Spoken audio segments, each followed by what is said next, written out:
Hello दोस्तों, आपका स्वागत है आपके अपने चैनल टॉप सर में। दोस्तों आज हम आप लोग के लिए मैथ का 16वां पार्ट लाए हुए हैं, ठीक है ना। ये दोस्तों एक सीरीज चल रहा है। अब तक हमने मैथ का जो सीरीज बनाया है वो 15 तो डाल दिए, ये 16वां है। आपसे रिक्वेस्ट है कि ये वीडियो अंत तक देखिएगा, क्योंकि जितना चैप्टर है ना मैथ का, वो सभी चैप्टर से एक एक क्वेश्चन हम लाते हैं इसमें। तो चलिए शुरू करते हैं। पहला जो है, निम्नलिखित संख्याओं में से अभाज्य संख्या का चयन करें। तो कौन अभाज्य संख्या है? देखिए, अभाज्य संख्या किसको कहा जाता है? जो किसी से भाग न लगे, खुद को और एक को छोड़ के। तो देखिए ये तो लग जाएगा, क्योंकि 3 के पहाड़ा में आता है, 5 में आता है। ये भी लग जाएगा, 3 में 13 में आ जाता है, ये भी लग जाएगा, लेकिन ये नहीं लगेगा। राइट आंसर ये हो गया, ठीक है। चलिए अगला जो क्वेश्चन है,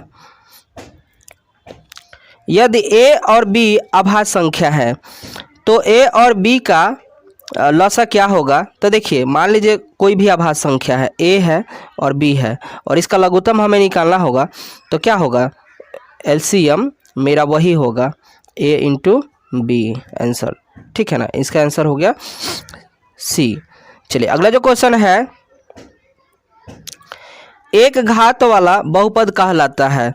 तो देखिए, जिस पर एक घात होगा ना, तो उसको रेखिक बहुपद कहेंगे, ठीक है ना। आप इसको याद रखिएगा, एग्जाम में आता ही आता है।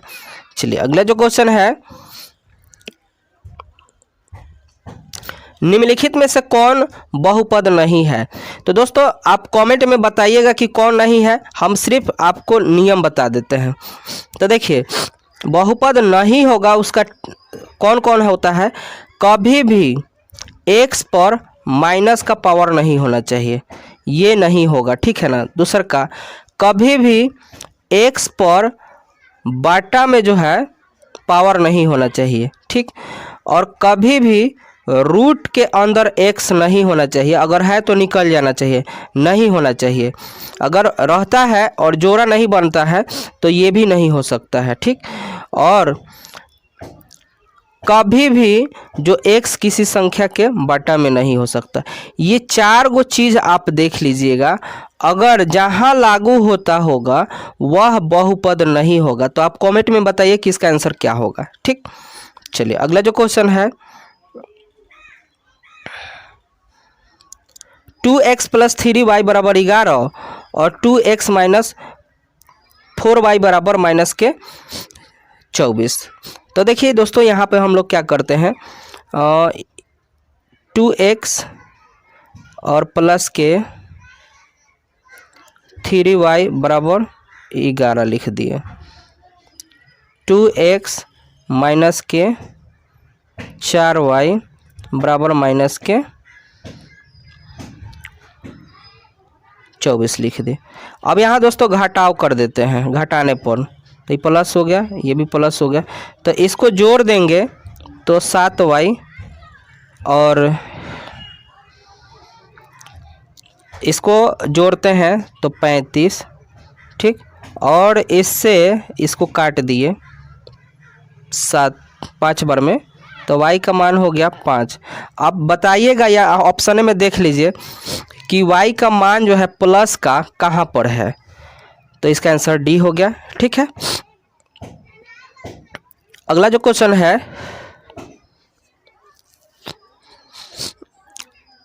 छठा सवाल जो है, द्विघात समीकरण x² + 5x + 4 का विविधकर निम्नलिखित में से कौन सा है? तो देखिए दोस्तों, a बराबर क्या होगा आपका 1 हो गया, b बराबर क्या होगा 5 हो गया, और c बराबर क्या हो जाएगा 4 हो जाएगा। विविधकर का फॉर्मूला होता है d बराबर b² - 4ac होता है, ठीक है। तो यहाँ पे भरा जाए तो कितना है b, तो 5 है, तो 5 के स्क्वायर माइनस 4 × 1 × 4, तो इसका हो गया 25, और यहाँ इसका हो गया 16, घटा दिया जाएगा तो 9 आंसर आ जाएगा इसका 9 आंसर है, ठीक है। चलिए अगला जो क्वेश्चन है,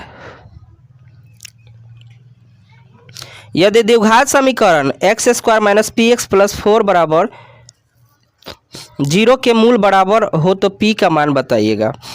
तो यहाँ पर देखिए दोस्तों, एक का मान हो गया 1, अब b का मान जो हो गया माइनस के p, और c का मान जो है 4 हो गया। तो फार्मूला आपको पता है, b स्क्वायर माइनस 4ac बराबर 0 रख देते हैं।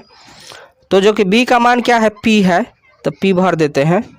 तो p स्क्वायर माइनस 4 गुने 1 गुने 4 और बराबर में 0।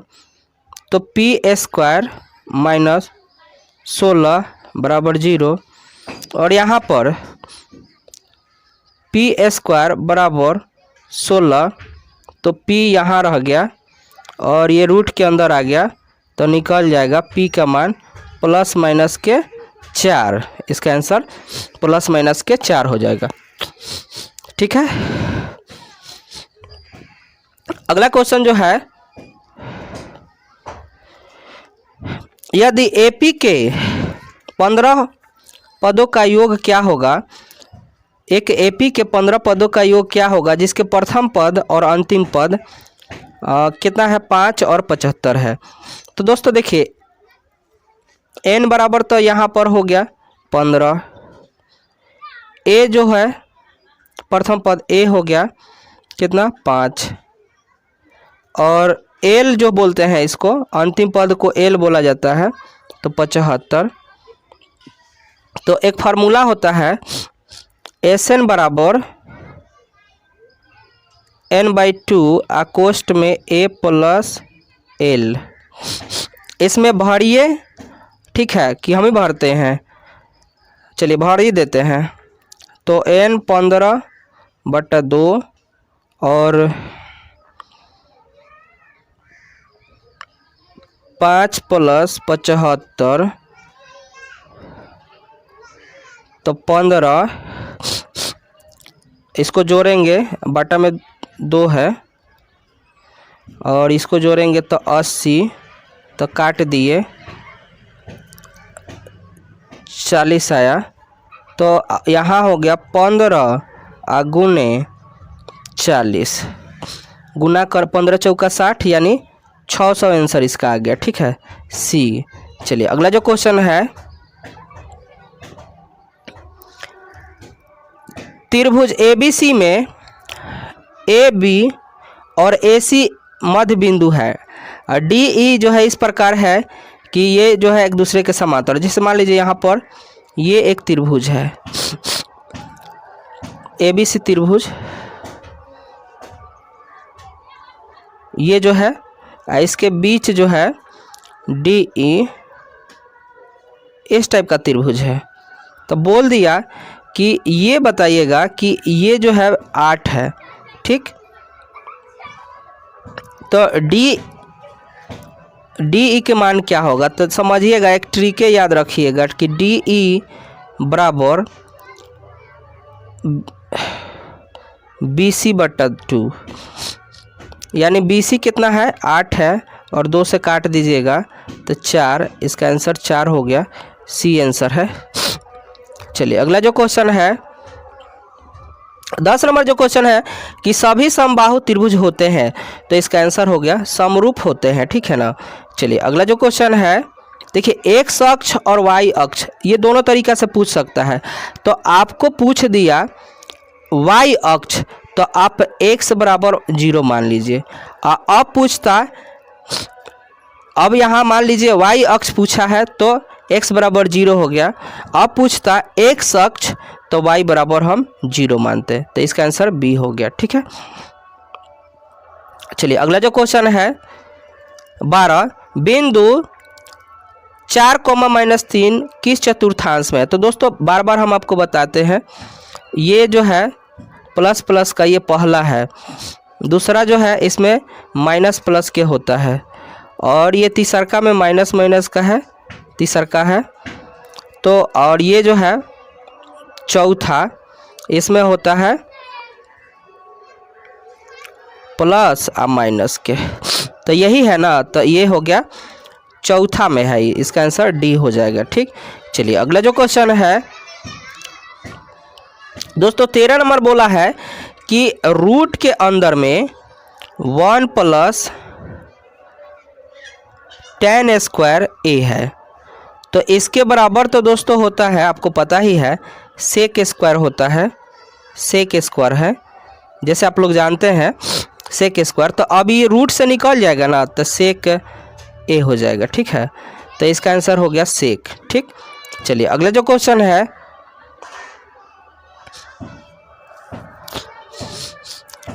सूर्य का उन्नयन कोण जब किसी सीधे खड़े खंभे की छाया की लंबाई और ऊंचाई दोनों बराबर है। मान लीजिए ये जो है खंभे की ऊंचाई भी x हो गया और इसकी जो है छाया भी x हो गया, तो क्या होगा, तो ये फार्मूला लग गया tan वाला, tan थीटा बराबर लंब बटा आधार हो गया। तो tan थीटा बराबर x बटा x, तो x x कैंसिल हो गया, तो tan थीटा बराबर, अब देखिए 1 कितना डिग्री का मान होता है, तो tan 45 डिग्री का। ठीक, tan 45 डिग्री का होता है। अब tan थीटा बराबर tan 45 को हम पाई के रूप में, तो पाई का मान कितना होता है 180, तो हम लिख सकते हैं 180 को कितना से भाग करेंगे, तो यानी पाई आप बटा 4 लिख देंगे और इससे ही ख़त्म हो गया, तो थीटा का मान पाई बटा 4, ये आंसर आ जाएगा। ठीक है, चलिए अगला जो क्वेश्चन है, दो वृत्त के क्षेत्रफलों का अनुपात इतना है, तो उनके त्रिज्याओं का अनुपात क्या होगा। तो दोस्तों सिंपल सा बात है, आप क्या कीजिए कि एक्स स्क्वायर और बटा में वाई स्क्वायर है, इसके रूट में डाल दीजिए, तो यहाँ निकल जाएगा और आप इसको लिख दीजिए, ये इसका आंसर हो जाएगा। इसका आंसर हो जाएगा डी। ठीक है ना, डी आंसर है, नीचे है डी आंसर इसका हो गया। ठीक है, चलिए अगला जो क्वेश्चन है,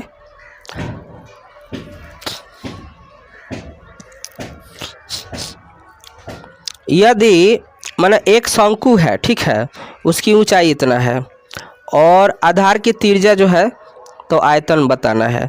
तो देखिए आयतन का फॉर्मूला होता है 1/3 पाई r स्क्वायर h।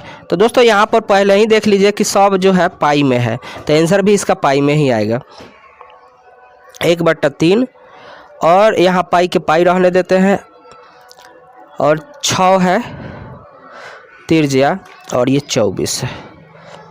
इससे इसको काट दीजिए, किसी को काटिए ना, मान लीजिए हम इसी को काटते हैं, 3 से काटे हैं तो 8, और यहाँ पर पाई गुने 6 गुने 6 गुने 8, तो इसको आप गुना कर लीजिए, इसका आंसर खुद ही आ जाएगा। ठीक है, तो चलिए आगे बढ़ते हैं।